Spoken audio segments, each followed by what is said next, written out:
പോലീസിൽ നിന്നും മുകുന്ദന് കിട്ടുന്ന കന്നിമർദ്ദനമല്ല ഇത്. ചെമ്മണ്ണൂർ ഗ്രാമത്തിൽ പാർട്ടിയുടെ നേതൃത്വം ഏറ്റെടുത്ത ശേഷം മുകുന്ദൻ നടത്തിയിട്ടുള്ള സമര പോരാട്ടങ്ങൾ നിരവധിയാണ്. അതെല്ലാം തന്നെ ചെറുതും വലുതുമായ മർദ്ദനങ്ങളിലാണ് അവസാനിച്ചിട്ടുള്ളത്. മുകുന്ദന്റെ രാഷ്ട്രീയ ജീവിതം തുടങ്ങുന്നത് ഇന്നോ ഇന്നലെയോ അല്ല. ഹൈസ്കൂൾ പഠനകാലത്ത് തന്നെ വിദ്യാർത്ഥികളുടെ എല്ലാ സമരമുഖങ്ങളിലും മുകുന്ദൻ എന്ന കുട്ടി നേതാവ് നേതൃസ്ഥാനത്തുണ്ടായിരുന്നു. വളർന്നപ്പോൾ എല്ലാ കമ്മ്യൂണിസ്റ്റ് രാജ്യങ്ങളെയും മുകുന്ദൻ സ്നേഹിക്കാൻ തുടങ്ങി. ഫിഡൽ കാസ്ട്രോയാണ് ആരാധ്യ നേതാവ്. ക്യൂബ മാതൃരാജ്യം പോലെയാണ്. അതുകൊണ്ട് കിട്ടിയ ഓമന പേരാണ് ക്യൂബ മുകുന്ദൻ. ഇത് സഖാവ് അൻവർ. മുകുന്ദൻ തീയാണെങ്കിൽ അൻവർ തീപ്പന്തമാണ്. മുകുന്ദനെ പോലെ തന്നെ നിരീശ്വരവാദിയാണ്. അഥവാ ഈശ്വരൻ ഉണ്ടെങ്കിൽ അത് പാർട്ടിയും തനിക്ക് പ്രിയപ്പെട്ട മുകുന്ദേട്ടനുമാണ്. ഈ സമരം കുത്തകക്കാരനായ കുഞ്ഞുണ്ണി മുതലാളിയുടെ തുകൽ ഫാക്ടറിക്കെതിരായാണ്. പരിസ്ഥിതി മലിനീകരണം തടയാതെ ഫാക്ടറി പ്രവർത്തിക്കാൻ അനുവദിക്കില്ലെന്നാണ് മുകുന്ദന്റെയും കൂട്ടരുടെയും തീരുമാനം. സമരക്കാരെ അടിച്ച് പദം വരുത്തി മുഖ്യ തൊരപ്പന്മാരെയൊക്കെ പോലീസ് പൊക്കിയെടുത്തോണ്ട് പോയിട്ടുണ്ട്. ഇതാണ് തുകൽ ഫാക്ടറി ഉടമസ്ഥൻ കുഞ്ഞുണ്ണി മുതലാളി. ഏത് പാർട്ടി അധികാരത്തിൽ വന്നാലും അധികാരത്തിന്റെ ഇടനാഴികളിൽ നുഴഞ്ഞു കയറാൻ മിടുക്കൻ. ഗൾഫിലും ഇയാൾക്ക് വേരുകളുണ്ട്. ഫാക്ടറിക്ക് മുമ്പിൽ ധർണ നടത്തിയ സഖാക്കളെ പോലീസ് മർദ്ദിച്ചു.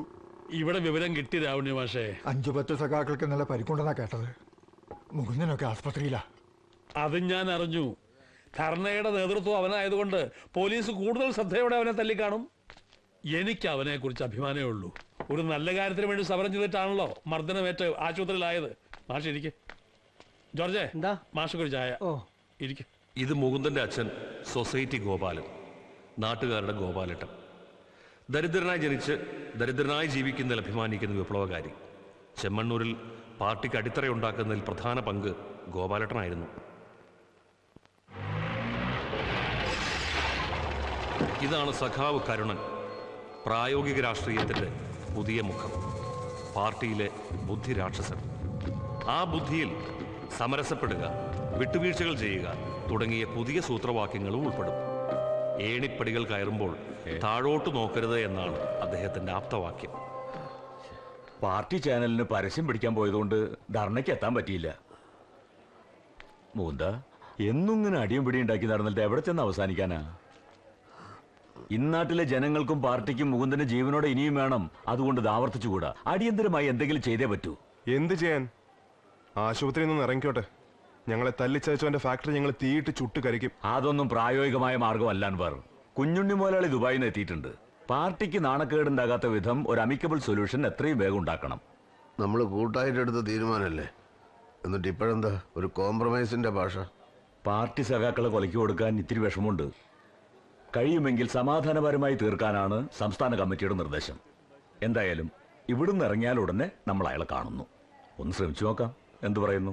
ഇറങ്ങട്ടെ, എന്നിട്ട് തീരുമാനിക്കാം. വരണം. ഞാൻ വന്നിട്ട് 1 മിനിറ്റ് ആയതേ ഉള്ളൂ. ഇരിക്കെ.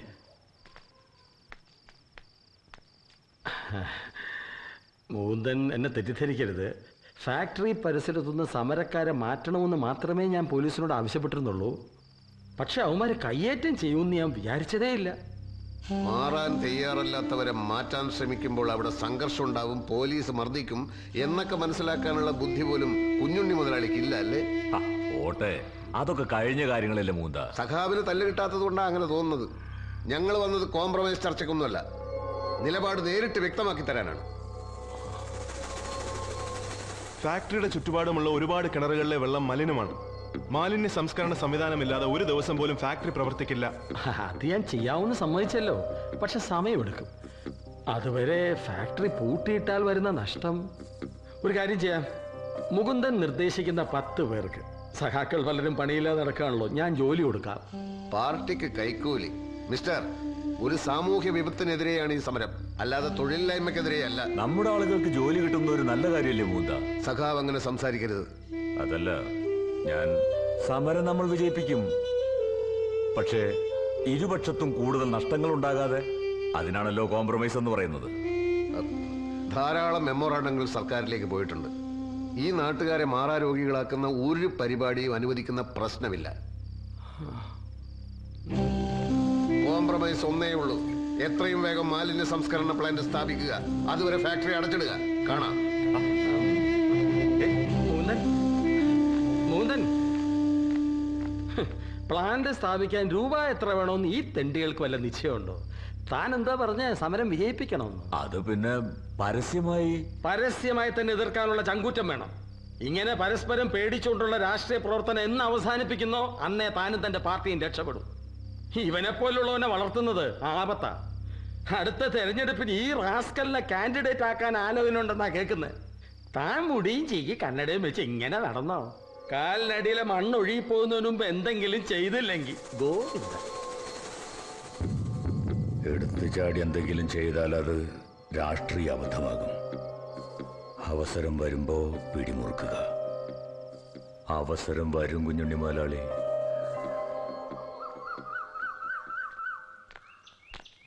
അച്ഛാ, ഞാൻ ഇറങ്ങാണ്. ഞാനും വരുന്നു.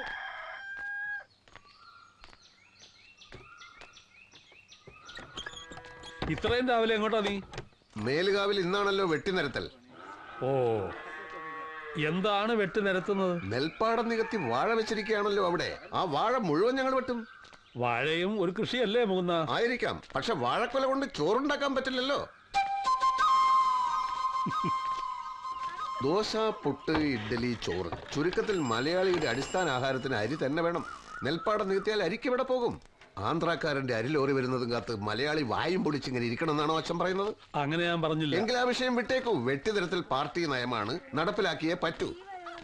അല്ല മൂന്ന, ആ EP ഗോപി അച്ചടക്കമുള്ള ഒരു പാർട്ടി പ്രവർത്തകനായിരുന്നല്ലോ, അവനെ സസ്പെൻഡ് ചെയ്തെന്ന് കേട്ടു. ആ, അച്ഛനപ്പോ സംഭവം അറിഞ്ഞില്ലേ? ഇല്ല. വെറുതെ സസ്പെൻഡ് ചെയ്തതല്ല, അവൻ മദ്യപിക്കുന്നുണ്ട് രഹസ്യമായി എന്ന് പാർട്ടിക്ക് റിപ്പോർട്ട് കിട്ടി. ജനങ്ങൾക്ക് മാതൃകയാകേണ്ട ഒരു പാർട്ടി പ്രവർത്തകൻ അങ്ങനെ ചെയ്താൽ സസ്പെൻഷൻ അല്ല, ചിലപ്പോൾ ഡിസ്മിസ് ചെയ്തൊന്നും വരും.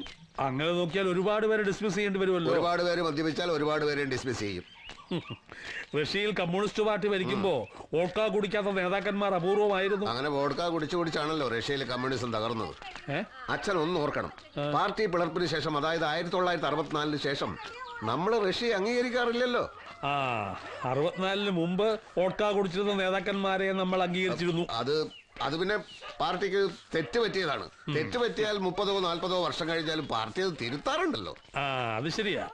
അങ്ങനെ വരുമ്പോ ഇന്നത്തെ വാഴവെട്ട് തെറ്റായി പോയി എന്ന് കുറെ കാലം കഴിഞ്ഞ് ബോധ്യപ്പെട്ടാൽ ഇപ്പോ വെട്ടിയവർ തന്നെ കാണുമോ പകരം വാഴ വെച്ചു കൊടുക്കാൻ? ഈ വോഡ്ക, വാഴവെട്ട്, ഇത് രണ്ടും രണ്ട് വിഷയങ്ങളാണ്. അച്ഛനെ പോലുള്ള സംശയാലുക്കളുടെ എണ്ണം പാർട്ടിയിൽ വർദ്ധിച്ചു വരികയാണ്. ചിലപ്പോ പ്രായത്തിൻ്റെതാകാം. അച്ഛാ, പാർട്ടി നയങ്ങളുടെ കാര്യത്തിൽ എനിക്ക് യാതൊരു സംശയവും. നല്ല കാര്യം. ഞാൻ കൂടുതലൊന്നും സംസാരിക്കുന്നില്ല. ചിലപ്പോ പാർട്ടി വിരുദ്ധം എന്നും പറഞ്ഞ് നീ എന്നെ സസ്പെൻഡ് ചെയ്യും. അല്ലെങ്കിലും പാർട്ടി കാര്യത്തിൽ അച്ഛനും മകനും ഒന്നുമില്ലല്ലോ. അതറിയാം. എന്താണെന്ന് അറിയില്ല, നിന്നോട് മുമ്പ് ഒരിക്കലും പറയാൻ തോന്നാത്ത ഒരു കാര്യം ഇപ്പൊ പറയണം തോന്നുക. പ്രായം കടന്നുപോയി എന്നറിയാം, എന്നാലും നീ ഒരു കല്യാണം കഴിക്കണം. കല്യാണം? അത് വേണ്ടച്ച, ശരിയാവില്ല. ഞാനും ഈ വിഷയം ആലോചിച്ച് നോക്കിയിട്ടുണ്ട്. അതായത് അടിയുറച്ച ഒരു പാർട്ടി പ്രവർത്തകയെ തന്നെ കല്യാണം കഴിച്ചാലും ഭാര്യയായി കഴിഞ്ഞാൽ അവൾ ഒരു സാധാരണ മലയാളി പെണ്ണായി മാറും. വീടും ഭർത്താവും കുട്ടികളും കുടുംബമായിട്ട് അവളങ്ങ് ഒതുങ്ങും. ആ ചട്ടക്കൂടിന് പോറലേറ്റാൽ ഭർത്താവിനെ തന്നെ അവൾ ആക്രമിക്കാൻ തുടങ്ങും. അത്രയ്ക്കുള്ള രാഷ്ട്രീയ നിലപാടുകളെ നമ്മുടെ നാട്ടിലെ സ്ത്രീകൾക്കുള്ളൂ. വല്ല ചൈനയിലോ ക്യൂബയിലോ ഒക്കെ ആണെങ്കിൽ എന്താണ് അവിടുത്തെ സ്ത്രീകളുടെ രാഷ്ട്രീയ ബോധം? ഓ, അവിടം വരെ പോയി കല്യാണം കഴിക്കുക അത്ര എളുപ്പമല്ല മുകുന്ദ. ഞാൻ കാര്യമായിട്ട് പറയുക, ഞാൻ എത്ര കാലം ഉണ്ടാവുന്നൊന്നും പറയാൻ പറ്റില്ല. അതെന്റെ കാര്യം ഏതാണ്ട് അതുപോലെയൊക്കെ തന്നെ. ഈ പോലീസുകാർ തല്ലിക്കൊല്ലുന്നത് എപ്പോഴാണെന്ന് ആർക്കറിയാം. അച്ഛാ, പാർട്ടി പ്രവർത്തനത്തിന് കല്യാണം ഒരു തടസ്സമാണ്. അതൊന്നും നീ പറയണ്ട. പാർട്ടി സമിതികൾ അത്ര ഉണ്ടാക്കിയ മാർക്സ് കല്യാണം കഴിച്ചിരുന്നല്ലോ. അതിൽ അദ്ദേഹം പിന്നീട് ഖേദിച്ചിരുന്നതായി എവിടെയോ വായിച്ചത് ഓർക്കുന്നു. ഞാനത് എവിടെയോ വായിച്ചില്ല. ഇനിയിപ്പോ അത് ശരിയാണെങ്കിൽ തന്നെ ഒരു കാര്യം ചെയ്യേ, ഇപ്പൊ നീ ഒരു കല്യാണം കഴിക്കേ, എന്നിട്ട് കുറെ കാലം കഴിഞ്ഞ് ഖേദിച്ചോ. ആ മുകുന്ദ, അബ്ബാസോ, നീ എപ്പോഴാ ദുബായിന്ന് വന്നേ? ഞാൻ ഇന്നലെ എത്തി. ഇന്നലെ എത്തിയിട്ട് നീ ഇതുവരെ എവിടെയായിരുന്നോ? 1-2 ലെറ്റേഴ്സ് കൊടുക്കണ്ടായിരുന്നു. യൂത്ത് ഫെഡറേഷന്റെ വാർഷികം കണക്കാക്കി ലീവ് എടുത്തതാ. ഇപ്രാവശ്യം ഉഷാറാക്കണം. അതിന് കാശ് എത്ര ചെലവ് വന്നാലും എന്റെ വക. അങ്ങനെ ബൂർഷാ ദുബായിക്കാരന്റെ കാശ് കൊണ്ട് വാർഷികം നടത്തേണ്ട ഗതികേടൊന്നും പാർട്ടിക്ക് വന്നിട്ടില്ല. അതെന്താ മുകുന്ദ നീ അങ്ങനെ പറഞ്ഞത്? കടം മൂത്ത് ഇവിടെ നിൽക്കാൻ പറ്റാഞ്ഞിട്ടല്ലേ ഞാൻ നാട് വിട്ടത്. ദുബായിലാണെങ്കിലും ചോര നീരാക്കി പണിയെടുക്കുന്ന ഒരു തൊഴിലാളിയല്ലേ ഞാനും. നീ ആർക്ക് വേണ്ടി പണിയെടുക്കുന്നു എന്നുള്ളതാണ് പ്രശ്നം. മൾട്ടിനാഷണൽ കമ്പനികളുടെ ആസ്തി വർദ്ധിപ്പിക്കാൻ വേണ്ടി നീ നീരാക്കുന്ന ചോര ചെമ്മണ്ണൂരിലല്ലേ നീ നീരാക്കേണ്ടത്? എവിടെ പണിയെടുത്താലും തൊഴിലാളിക്ക് അവന്റെ കൂലി കിട്ടിയാ പോരെ? ഞാൻ ഇവിടെ നീരാക്കുന്ന അതേ ചോര ദുബായിൽ നീരാക്കുമ്പോ ഉറുപ്പിയേക്ക് 12 ഇരട്ടി വെച്ച് കിട്ടും. അത് ഞാൻ അവിടെ കുഴിച്ചു മൂടാതെ മാസം മാസം ഇങ്ങോട്ട് അയക്കണുണ്ടല്ലോ. അതുകൊണ്ട് കാര്യമായില്ല. നീ എന്തിനാ മുകുന്ന അബ്ബാസിന്റെ മെക്കെട്ട് കയറുന്നേ? അവൻ ദുബായി പോയെന്ന് വെച്ച് ബൂർഷയൊന്നും ആവില്ലല്ലോ. ഞാൻ ഇവനെ ഒന്ന് പരീക്ഷിച്ചതല്ലേ, പഴയ വീര് ഇപ്പോഴും കുറഞ്ഞിട്ടില്ല.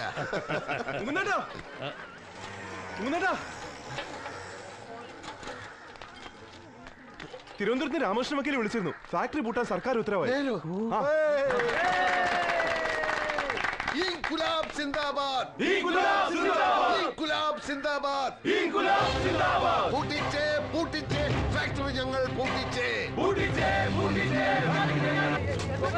അച്ഛാ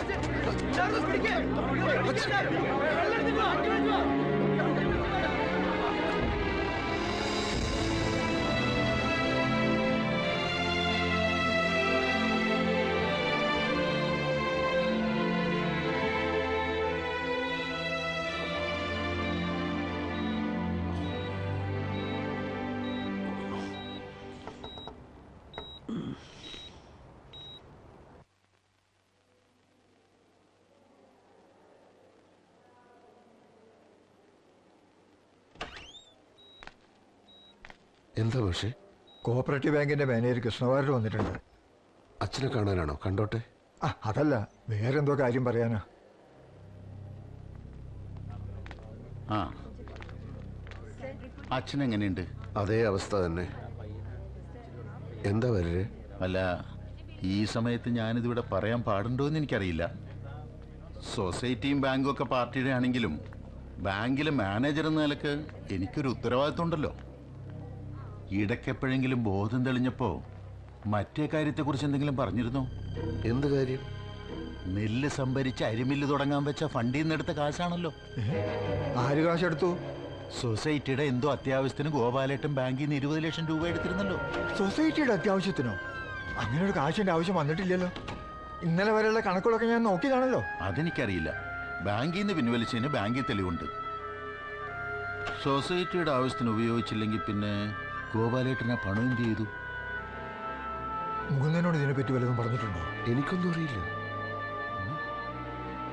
ഇതൊരു പുലിവാലമല്ലോ. അപ്രതീക്ഷിതമായ ഒരാഘാതമായിരുന്നു പാർട്ടിക്കത്. ആദർശവാനായ സൊസൈറ്റി ഗോപാലൻ ഈ തുക എന്തു ചെയ്തു? ചർച്ചകളും അന്വേഷണങ്ങളും നടന്നു. ഒടുവിൽ ഗോപാലനെതിരെ കടുത്ത നടപടികളെടുക്കാൻ പാർട്ടി തീരുമാനിച്ചു. ഏറ്റവും ദുഃഖകരമായ ഒരു സംഭവമാണിത്. ആരാണ് ഈ സൊസൈറ്റി ഗോപാലേട്ടൻ? ജന്മിത്വം കൊടികുത്തി വാണിരുന്ന ഒരു കാലഘട്ടത്തിൽ പാർട്ടിക്ക് വേണ്ടി നിർഭയം പോരാടിയ മനുഷ്യൻ. സത്യത്തിൽ ഈ ചെമ്മണ്ണൂരിലെ പാർട്ടി സ്ഥാപകൻ. സൊസൈറ്റി പ്രസ്ഥാനങ്ങളിലൂടെ നിരവധി കർഷക സമരങ്ങളിലൂടെ പാർട്ടിക്ക് അടിത്തറയുണ്ടാക്കിയ ആ മനുഷ്യനെ അതേ പാർട്ടി തന്നെ ഇപ്പൊ പുറത്താക്കുമെന്ന് വെച്ചാൽ? അതും ഗോപാലൻ അത്യാസന്ന നിലയിൽ ആശുപത്രിയിൽ കിടക്കുമ്പോ. പാർട്ടി നിയോഗിച്ച കമ്മിറ്റിയുടെ അന്വേഷണത്തിൽ ആ തുക സൊസൈറ്റിക്ക് വേണ്ടി ചെലവഴിച്ചിട്ടില്ല. അപ്പോൾ സൊസൈറ്റി ഗോപാലൻ ആ തുക ദുരുപയോഗം ചെയ്തു എന്നല്ലേ അർത്ഥം? പിന്നെന്തിനു നമ്മള് അദ്ദേഹത്തെ വെള്ളപൂശാൻ ശ്രമിക്കണം? ഗോപാലേട്ടന് വേണ്ടി ഈ തുക മറ്റാരെങ്കിലും ബാങ്കിൽ അടച്ചാൽ ഈ പുറത്താക്കൽ നടപടി ഒഴിവാക്കാൻ സാധിക്കില്ലേ? സമുന്നതനായ ഒരു നേതാവിനെ സംരക്ഷിക്കേണ്ട ചുമതല പാർട്ടിക്കില്ലേ? ഇത് പുറത്തറിഞ്ഞാൽ പാർട്ടിയുടെ ഇമേജ് എന്താകും? പാർട്ടിയുടെ ഇമേജ് വർദ്ധിക്കുകയുള്ളൂ. തെറ്റാര് ചെയ്താലും പാർട്ടി അയാളെ ശിക്ഷിക്കും എന്ന സന്ദേശമാണ് ജനങ്ങൾക്ക് കിട്ടുക. ബാങ്കിലെ തുക ആരടയ്ക്കുന്ന പറയണത്? പുറത്താക്കൽ നടപടി നിർത്തിവെച്ചാൽ അതിനെപ്പറ്റി ആലോചിച്ചാൽ പോരെ? ചിലപ്പോ കുഞ്ഞുണ്ണി മുതലാളി സഹായിച്ചാൽ. പക്ഷേ ഫാക്ടറി പ്രശ്നത്തിൽ ചില വിട്ടുവീഴ്ചകൾ ചെയ്യേണ്ടി വരും. അതൊരു കാരണവശാലും നടക്കില്ല. സെക്രട്ടറി എന്ന നിലയിൽ ശിക്ഷ നടപ്പാക്കാനുള്ള ഉത്തരവാദിത്തം എനിക്കാണ്. അദ്ദേഹത്തിന്റെ മകനെന്ന നിലയ്ക്ക് ആ കടബാധ്യതയും ഞാൻ ഏറ്റെടുക്കുന്നു. അങ്ങനെ നിനക്ക് ഏറ്റെടുക്കാൻ പറ്റുന്ന തുകയാണോ മൂന്നത്? ഏറ്റെടുത്തല്ലേ പറ്റൂ. പക്ഷെ കടം വീട്ടുന്നത് വരെ പാർട്ടി എനിക്ക് ലീവ് അനുവദിക്കണം. ബാങ്കിൽ നിന്ന് ഒരു സാവകാശം വാങ്ങി തരികയും വേണം. അങ്ങനെയാണെങ്കിൽ ഗോപാലൻ എന്തിനു പുറത്താക്കണം? ചെറുപ്പകാലം തൊട്ട് ഞങ്ങൾ ഒരുമിച്ചായിരുന്നു. എനിക്കറിയാവുന്നതുപോലെ ഗോപാലൻ ഇവിടെ ആർക്കും അറിയില്ല. പുറത്താക്കാൻ നടപടി അംഗീകരിക്കാൻ എനിക്കാവില്ല. അത് രാമണ്ണി മാഷിന്റെ വ്യക്തിപരമായ അഭിപ്രായം. ഇത് പാർട്ടിയുടെ തീരുമാനം. ദിവാര, പ്രമേയം വായിക്ക്.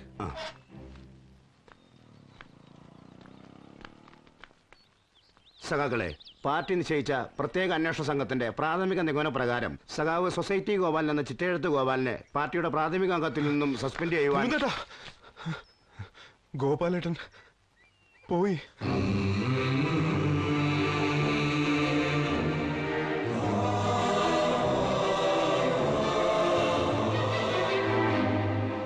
നിങ്ങളുടെ പാർട്ടിക്ക് CID പണയുണ്ടെന്ന് നിങ്ങൾക്കറിയില്ലെങ്കിൽ എനിക്കറിയാം. അതുകൊണ്ടാ ഫോണിൽ പറയണ്ടെന്ന് ഞാൻ പറഞ്ഞത്. ഗോപാലേട്ടന്റെ ശവസംസ്കാര ചടങ്ങിന് പോയിരുന്നു. ഒരർത്ഥത്തിൽ ഗോപാലേട്ടന്റെ അസുഖവും തുടർന്നുണ്ടായ മരണമാണല്ലോ കാര്യങ്ങൾ നമുക്ക് അനുകൂലമാക്കിയത്. പറയേ, എങ്ങനെയാ നിങ്ങളത് ഒപ്പിച്ചത്? സൊസൈറ്റിക്ക് വേണ്ടി ഒരു എമൗണ്ട് ലോൺ എടുത്തപ്പോ ഗോപാലേട്ടൻ ഒപ്പിട്ട് ഒരു ബ്ലാങ്ക് ചെക്ക് സെക്യൂരിറ്റി എന്ന നിലക്ക് വാങ്ങി സൂക്ഷിച്ചിരുന്നു. അതിലൊരു 20 ലക്ഷം രൂപ എഴുതി പണം ഡ്രോ ചെയ്തു. കണ്ടുപിടിച്ച അകത്താവുന്ന കേസാ. പക്ഷേ നിങ്ങൾ രണ്ടുപേരും എന്നെ കൈവിടില്ല എന്നുള്ള. കൊള്ളാം. എന്നെ കടിച്ചു കൊല്ലാൻ നോക്കിയ കരിമൂർക്കന്റെ പത്തി ചതച്ചരച്ച് ചമ്മന്തിയാക്കിയ തന്നെ കൈവിടാനോ? അപ്പൊ ഇനി എന്താ പരിപാടി?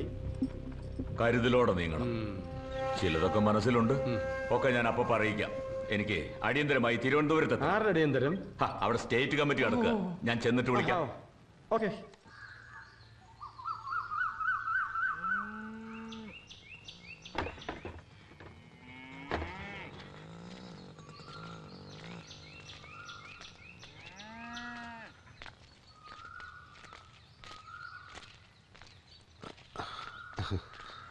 എന്താ മുകുന്ദേട്ടാ ഇത്? ഇവിടെ തന്നെ ഒരേ ഇരിപ്പാണ്. വൈകുന്നേരം ജംഗ്ഷനിലോട്ട് വരാനിരുന്നതാണ്. നാളെ മുതൽ ചായക്കട തുറക്കണം. 2-3 ദിവസമായിട്ട് മുകുന്ദന്റെ കാര്യം തന്നെ ഞങ്ങൾ ആലോചിച്ചത്. ചില്ലറ ഭാരമാണോ തലയിലെടുത്ത് വെച്ചത്? 20 ലക്ഷത്തിന്റെ ബാധ്യതയല്ലേ? എത്ര കാലം പരിപ്പോടെയും ചായയും വിറ്റാലാ 20 ലക്ഷത്തിന്റെ കടം വീട്ടാൻ പറ്റുക? അത് പ്രായോഗികമാണോ? എനിക്ക് വേറൊരു പണി അറിയില്ലല്ലോ. അല്ലേ പിന്നെ കിളക്കാനോ തെങ്ങ് കയറാനോ പോണം. തെങ്ങ് കയറിയാൽ നല്ല തഴമ്പുണ്ടാവുന്നല്ലാതെ ഇത്രയും പണം എങ്ങനെ ഉണ്ടാക്കാനാ? എല്ലാ വശങ്ങളും ഞങ്ങൾ ആലോചിച്ചു മുകുന്ദ. ജില്ലാ കമ്മിറ്റിക്കും മുകുന്ദന്റെ കാര്യത്തിൽ ആശങ്കയുണ്ട്. മുകുന്ദന് കടം കയറി നിക്കക്കളി ഇല്ലാതായാൽ പാർട്ടിക്കല്ലേ അതിന് ക്ഷീണം. അതുകൊണ്ട് എല്ലാവരും ചേർന്ന് ഒരു തീരുമാനത്തിലെത്തിയിരിക്കുക. എന്ത് തീരുമാനം?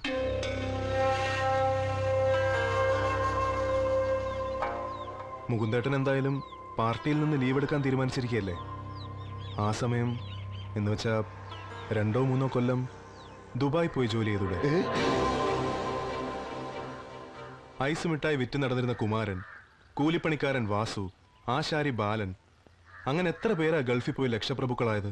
എന്നെ ഒരു ലക്ഷപ്രഭുവാക്കാനാണോ പാർട്ടിയുടെ തീരുമാനം? ലക്ഷങ്ങളുടെ കടം വന്നാൽ അത് വീട്ടാൻ ലക്ഷങ്ങൾ തന്നെ വേണ്ടേ? മറ്റാരെങ്കിലും സഹായിക്കാമെന്ന് വെച്ചാൽ അത് മുകുന്ദന് സമ്മതമല്ല. എന്തായാലും ചായക്കട നടത്തി ഈ കടം വീട്ടാമെന്ന് സ്വപ്നത്തിൽ പോലും ചിന്തിക്കേണ്ട. ദുബായ് എന്ന് പറയുമ്പോ ഞാൻ വേണേ ക്യൂബയിലോ ചൈനയിലോ പോകാം. ക്യൂബയും ചൈനയും കമ്മ്യൂണിസ്റ്റ് രാജ്യങ്ങളൊക്കെ തന്നെ. പക്ഷെ ഒരു വിദേശിക്ക് ജോലി കൊടുക്കാനുള്ള വകുപ്പൊന്നും അവിടെ ഇല്ല. അഥവാ ജോലി കിട്ടിയാൽ തന്നെ നല്ല ശമ്പളം കൊടുക്കാനുള്ള സാമ്പത്തിക ശേഷി ക്യൂബയ്ക്കില്ല. ആര് പറഞ്ഞു? Fidel Castro.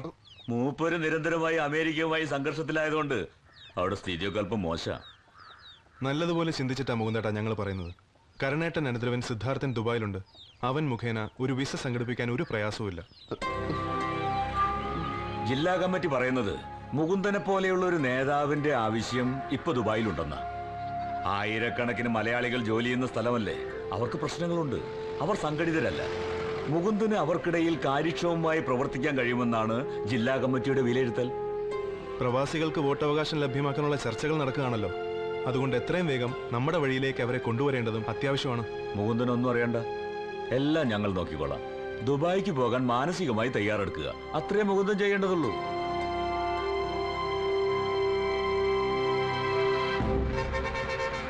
ബസ് വരുന്നുണ്ട്.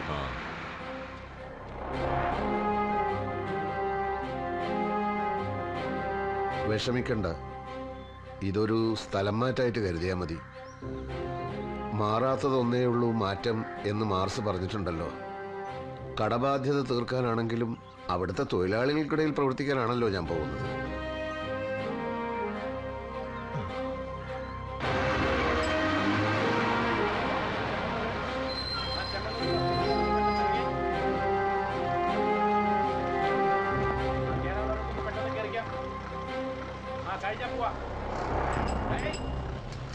ലാൽ സലാം.